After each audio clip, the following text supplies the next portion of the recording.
Ndakusuwa garo kushaya baby wangu ndasuwa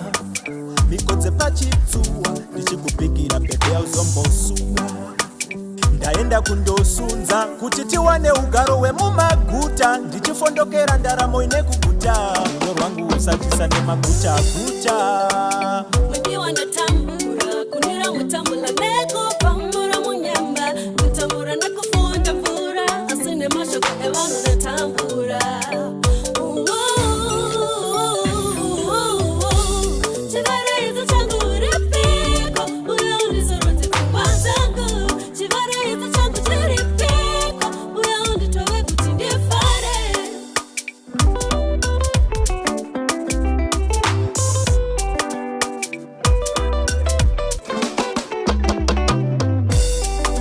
Baby wangu terera unzwe zvandichataura ndokumbira unjinzwe rudo rwako hakunomwe angarunzwe nemhepo dzikavhuvhuta arungazunzwe makuhwa nemanyepo usambozvinzwe ramba umire parudo usapunzwe nchakupa rudo muna ndiri kusvika usutswe mondo ndichamura kusvikira ugutswe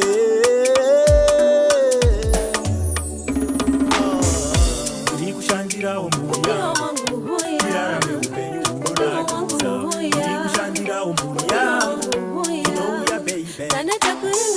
irarame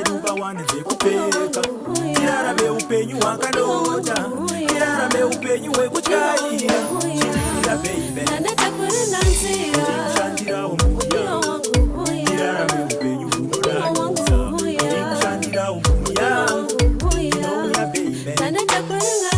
naveruva wane zvekupeka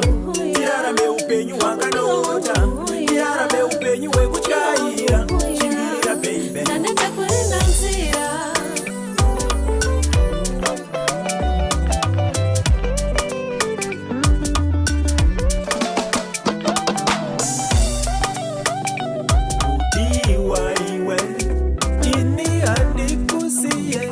ndichakura nemoyo wangu wese ndiri kunokure kwechinguvana ndinodzoka ndiri wako zvachose chivarayedzo changu uripiko uyo undizorotse pfungwa dzangu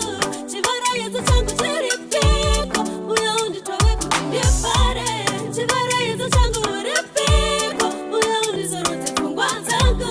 chivarayedzo changu chiripiko uyo unditove kuti ndifare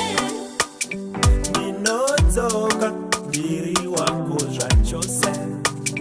ndinodzoka ndiri wako zvachose ndinodzoka ndiri wako zvachose